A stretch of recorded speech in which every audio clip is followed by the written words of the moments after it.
From Estero, Florida, this is a One Extraordinary Marriage show, where being busy is overdone, romancing is fun, and scheduling sex has taken the guesswork out of wondering when you're going to get some. I'm Tony DeLorenzo, your co-host, along with my beautiful wife, Elisa. From coast to coast and around the world, thank you for joining us. It's time to talk sex, love, and commitment. Give us a call or text us on the Hug Hotline at 858-876-5663. Or send us an email to hugs@oneextraordinarymarriage.com. In today's episode, we're addressing the power of books to transform your marriages as we celebrate the 15th anniversary of our first book, Stripped Down, 13 Keys to Unlocking Intimacy in Your Marriage. And there's a quote from Neil Gaiman that says, "A book is a dream you hold in your hands."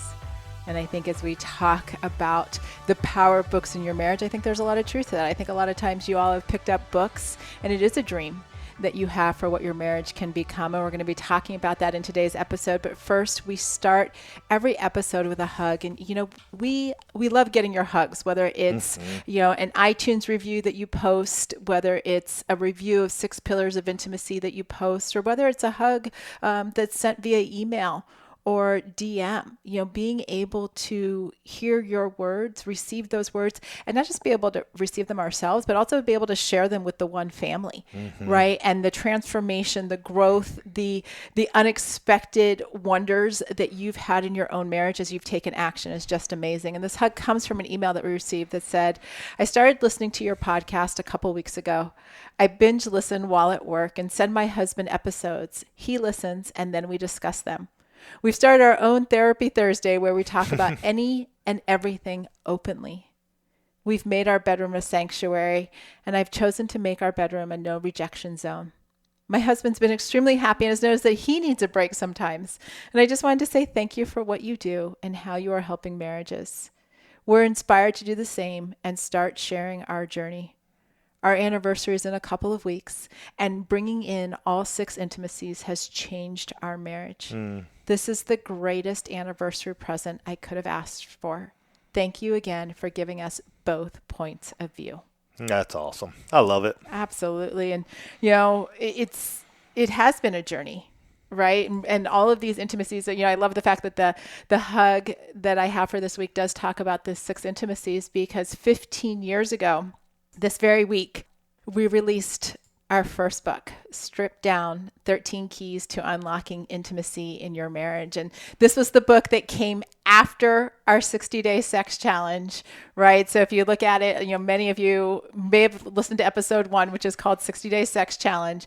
And people are like, well, what came after that? Well, Stripped Down is what... That was 3 years after.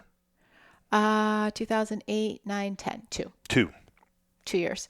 But it's so crazy to actually think that book is a full-fledged teenager, 15 years. It was the book that, we started talking about intimacy in that book, which is so crazy that you look at this arc of time and, we were just cutting our teeth. I mean, we had no idea, about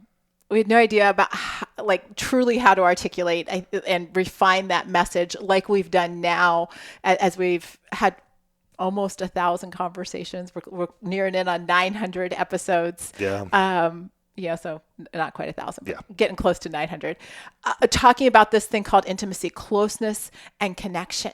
And I just want to put a pause on that, because 15 years ago, even Elisa and I would not have fallen on what true intimacy is. Right? We wouldn't have defined it that way. That subtitle, 13 Keys to Unlocking Intimacy in Your Marriage. I know we talk about the different intimacies in there, and yet even for us at that point in time, there Elisa has the book in her hand. Not that you can see, but you can see, but she has it in her hand. And in thinking through, and I just want to, like I said, I just want to pause on intimacy, because our society has told us. I'm just going to say, I just want to read an excerpt. This is actually how we defined intimacy on chapter 1. In 2010. In 2010. Go for it. The chapter is entitled, "What is Intimacy?" And this is the first paragraph. Easy. It's sex, right? Well, yes and no. Intimacy is closeness with another person. Sex is often the first thing we think of when we hear the word intimacy. most people don't realize that there are other forms of intimacy that allow us to have an extraordinary marriage. Well, we got closeness in there. We got close to it. Yeah, we did. And I pause on that because so often when we say that word, our society has hijacked it to only think it's sex or sexual intimacy. And unfortunately, that has been perpetrated over the years, and that's all we think about. But here in the One Family, we also, or I should say, we know that true intimacy is closeness, which we got in Stripped Down, and connection.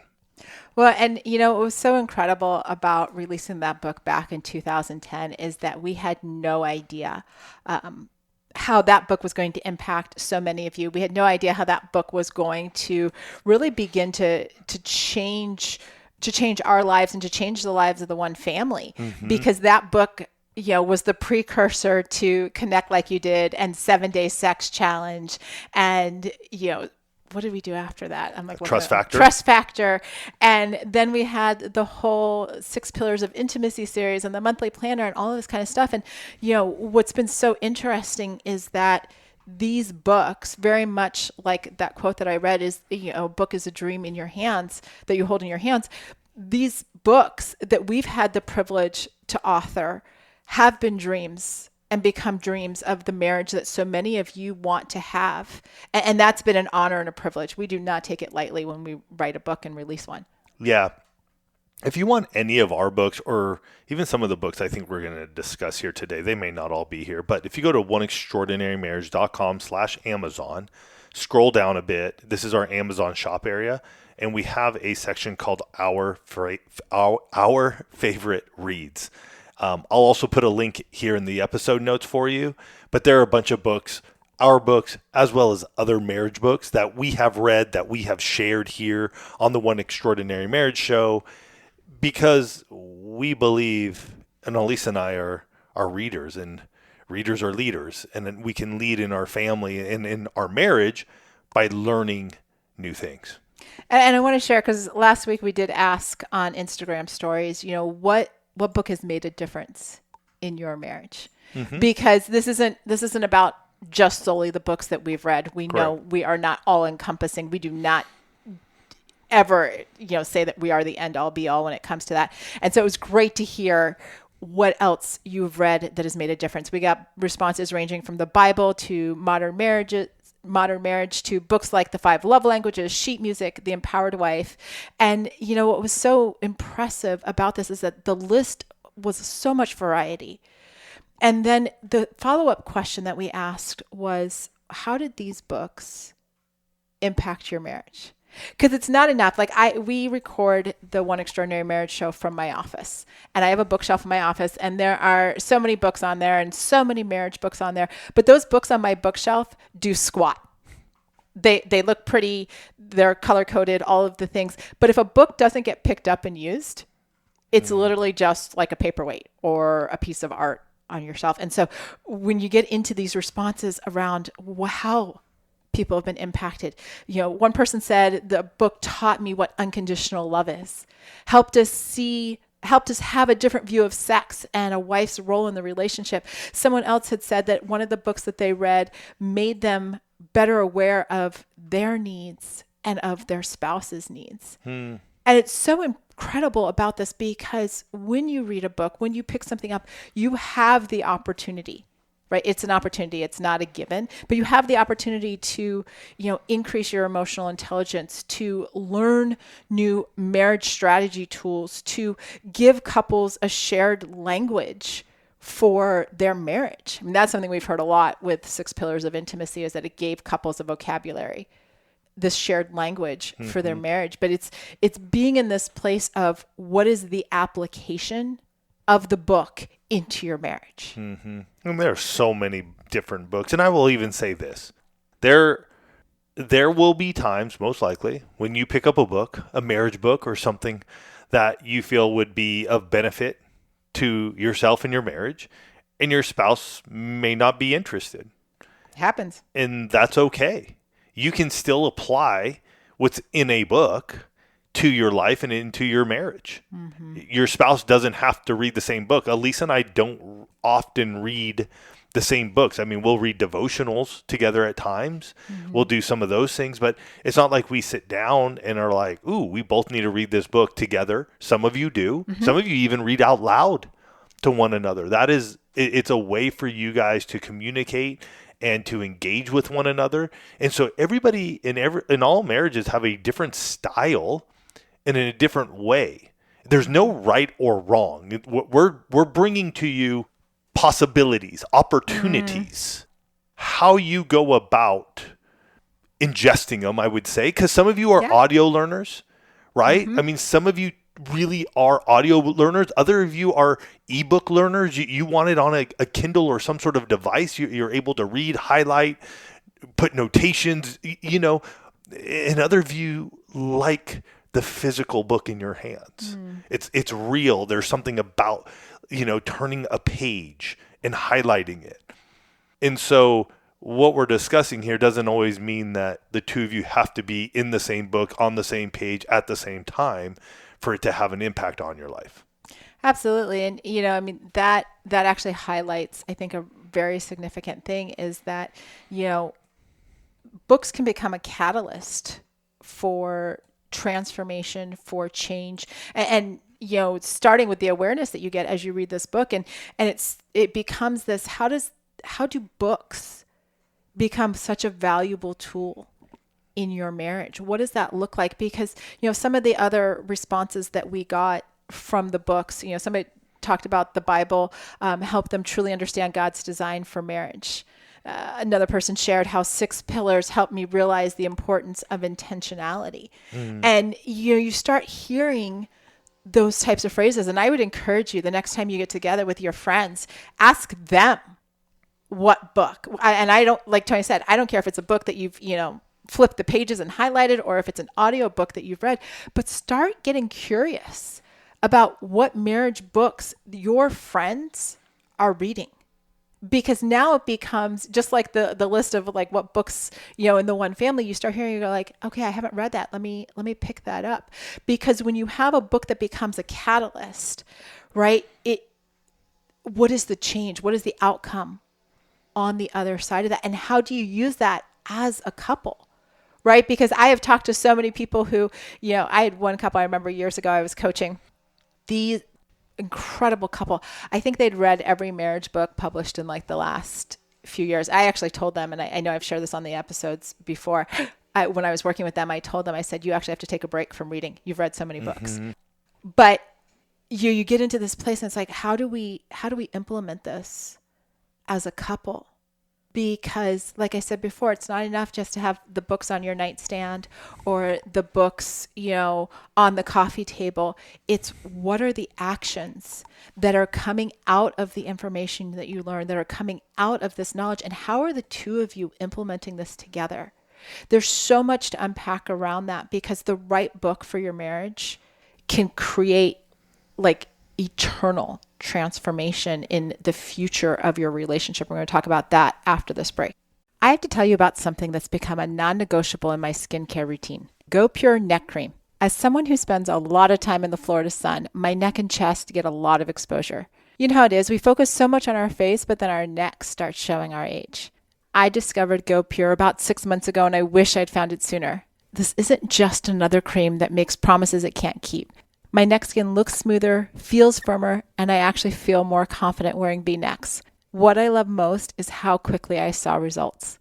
The texture is luxurious but not greasy, and a little goes a long way. I use it morning and night, and 1 jar lasts me months. With over 1 million jars sold, this beauty secret is no longer a secret.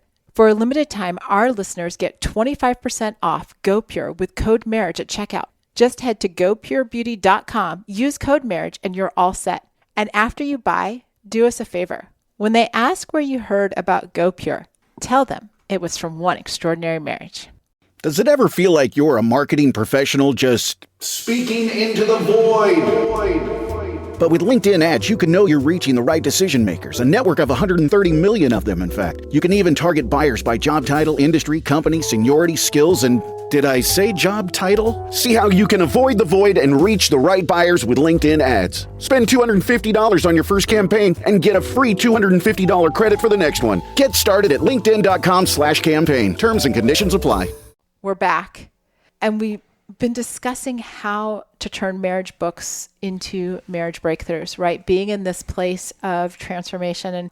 And again, it is so hard to believe that Stripped Down is 15 years old. I got it, like, literally as we're talking about this, I've got this image. And Tony, I don't know if you remember this. So generally when we write, I am the primary author. Mm-hmm. And I have this image of being in our garage with all of the different chapters laid out on the floor of the garage and just thinking through the sequencing of that book and how it would flow. Does that, okay, I might have done, you might I remember, I think it was with Stripped Down, all the sticky notes? Was Stripped Down? Called to Love was all the sticky notes. Called to Love was all the sticky notes. Okay. No, I don't remember us having all my chapters. all the chapters out on the garage floor.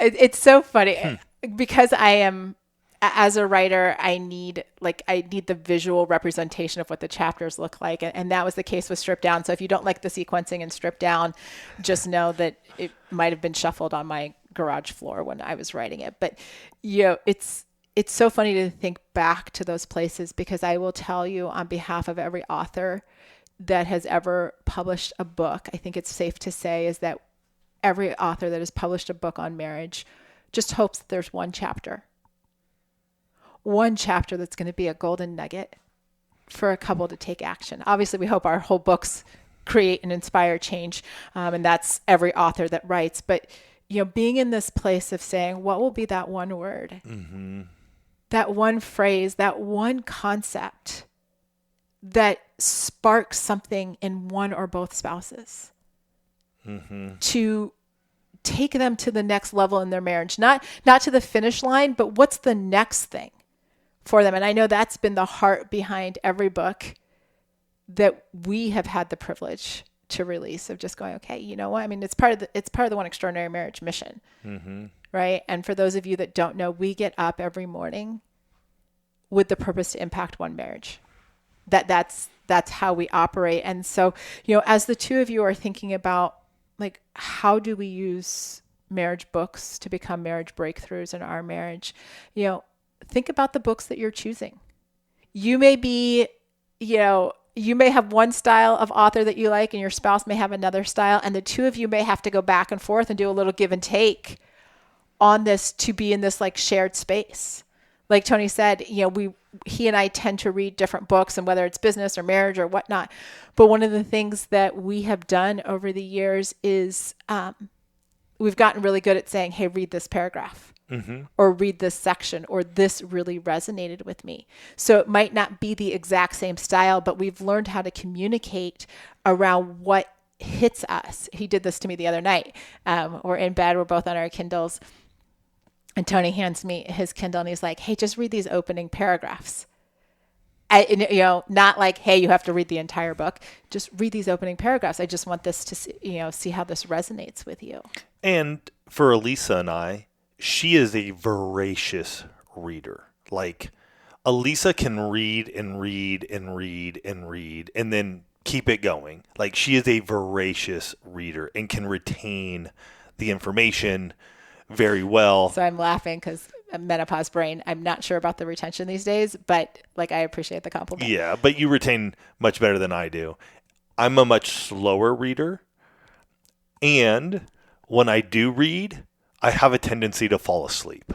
And so my slowness in reading, and then I tend to just sort of doze off while reading, it's tougher for us to be like reading the same book at the same space, at the same place, at the same time. And so for us, being able to land on something and say, hey, can I read this to you? How does that land with you? And sometimes context is needed.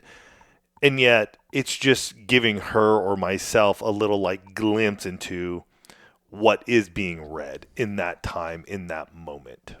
And I want to encourage the two of you. One is to know yourself and to know your spouse. Some of you, as you start thinking about the books that you might share, some of you are physical book readers and some of you are audio book readers, and often they are not the same. Yep. And that's okay, right? It's figuring out what your rhythms are, what your preferred styles are. When you think about a book, where do you want to give attention in your marriage? And let me be clear, it's not necessarily because that area of your marriage has got problems. It might actually be, hey, we've been doing pretty well here, but what would be the next level for us? Mm-hmm. It might be that you've recognized that one of your 6 pillars been a little weak lately, and you're like, what would it look like for us to just get some reinforcement on that particular pillar? Exactly. Right. And so thinking through, like, when you're choosing a book, and again, this becomes not a you have to, but let's do this together. Mm-hmm. Right. It's coming back to that teamwork, because I can tell you also from coaching, if you keep telling your spouse they have to read books or listen to a book, you're going to eventually get some resistance, because it feels like it's a constant fix, instead of saying, hey, if we look at this next year, if we look at this next quarter, if we look at, this month, whatever it is, depending on how you're focusing, what is it that we want to be focused on? Right. And getting into that place. It's also thinking, like, how are we going to discuss this? Mm-hmm. Right. What's our cadence for having conversations? Like Tony said, we know that some of you will read aloud. We know one couple in particular, their rhythm is that she reads to him, like, as they're getting ready in the morning. Mm-hmm. And then they're able to have conversations on it throughout the day and that type of thing. Others of you will read. I know, I'm thinking of another couple. They have like a weekly marriage meeting, I think on Tuesday or Wednesday, and they'll read during the week. And part of that marriage meeting is a discussion of, the chapters they've read. So they're just committed to both getting to a certain place in the book. And then that becomes part of this discussion. Right? So you can have different rhythms to this, but what does that look like? And how are you keeping track of what really resonates with you? I know this is going to come as no surprise to anyone listening to this podcast, but you and your spouse are different, and the same author's words will land on husband and wife differently. Mm-hmm. How do I know? I've been married to Tony for almost 29 years. It's in our marriage, this is a fact. We can read the same book. In fact, we were both reading this book on called Happy Lies. And, Tony's like bringing up stuff, and I'm like, I don't even remember reading that, where I'm like totally focused on just a different thing in the book. And it's not good or bad. It's just, we're different. And it changes the emotional intimacy and that connection when the two of you are in this place of going, oh, so what really landed on you, or what stuck out to you? And you're like, and you hear what your spouse says, and you're like, well, what about you? And you're same book, totally different takeaways. Yeah. It really is, because a lot of it is where you are in that moment in time. Mm-hmm. Like, how are you dealing? How are you addressing? There's a number of things that can be going on that lead you both to reading the book and yet coming to places that are more highlighted for each of you. And then there are times, though, where you're reading it and you both land on an area where it highlights it for both of you. And you're like, whoa, this is resonating with both of us. And that's to Elise and I, like, that's closeness and connection, right? I mean, you've gone to a point where in your marriage where you're walking down a road, a journey that we're on, and you both realize, like, oh my goodness, like, we've been there, or we've been going through this together, and understanding, hey, there is a way that we can begin to switch or move off of this trail that we're on now and onto another one that's going to allow us to, have the breakthrough that we desire. And something that just came into my mind, and I just want to float this out as a way to, even bring in the recreational intimacy here, is that the two of you can actually read similar books that aren't necessarily marriage books and still deepen your marriage. Absolutely. Right? I would agree with you. And I just want to say this, because a lot of times, I mean, obviously you guys know, Tony and I have been in the marriage world for 15 years, and we can get so focused on the marriage books, but every once in a while, the two of you might need to, like, jump into something that's not a marriage book to just enjoy exploring that together. Yeah. And I'll say one thing about reading books. I mean, we are proud of the 11 books that we have self-published, by all means. And I'm all about, hey, reading and taking it in And yet there are times when maybe you need to just land on that one book that's really had an impact on you and get back into it instead of jumping onto another book. And I have even begun to do this myself. It's not about the quantity of books. And even if a book, I pick it up and I read a quarter of it and I got what I needed out of it, I put it down. And that's a tough thing because we were taught, like, you got to finish the book. And at least for myself. It's like clearing your plate at dinner. Right. You know what I mean? But I do believe books are powerful. And sometimes we move on to the next book when the book we have just finished was so powerful. And we need to just do the implementation part of it instead of gaining more head knowledge. And that's something that we've talked a lot around the 6 pillars of intimacy, because I've heard from so many people like, it's so great. And I'm like, okay, well, what did you do with it? And it's crickets. But they're already on to another book or a third book or a fifth book on marriage. And I'm going, why don't we get back into the 6 pillars of intimacy? Why don't we actually do some work on ourselves and realize, what are the cracked pillars? Like, which ones are strong? Which ones do we need to spend some time on and pay attention to? Because that, to me, is where the extraordinary begins to happen, not just reading more and more books. And again, I was at a time where I'm trying to read like a book or two a month and blah, blah, this and trying to keep up. You've seen the book goals every year. You know how many books are you going to read in this year and that type of thing. And Tony's right. At the end of the day, and you all know what books have had a lasting impact on your marriage or that really impacted you when you first read them in regard to marriage transformation or connection or whatnot. And he's right. This might be a time to go to your bookshelf or open your Kindle and open that back up and say, what's the takeaway this year? What's the takeaway this month? What is this book revealing to me now about the actions that I need to take in my marriage? What can I do with the information that I've been given? Yeah. Books are powerful, and Elise and I believe in that. We are blessed to have written our first book, Stripped Down, 13 Keys to Unlocking Intimacy. Happy anniversary. In your marriage 15 years ago. As I said, we've self-published 11 books now. But more importantly, this week, think about the marriage books that have impacted your life. And maybe it's today or this week where you just go back to that one that was just like, that was profound.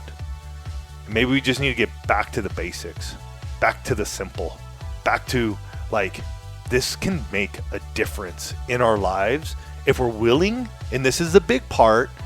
Are we willing to be intentional and take action around that? And many of us, I would say, would have a profound change in our lives and our marriage if we just get back to being simple.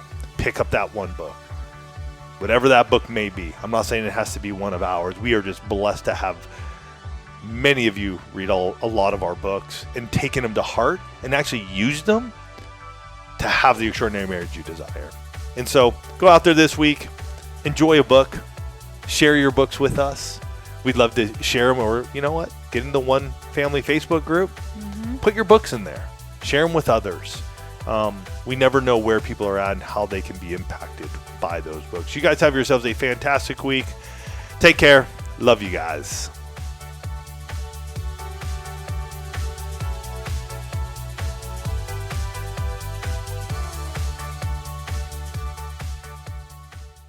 Thank you for listening to the One Extraordinary Marriage Show. If you love this podcast, please leave a review on Apple, Spotify, or wherever you are listening. Your review helps others find the show and know that it's the right fit for them and their marriage.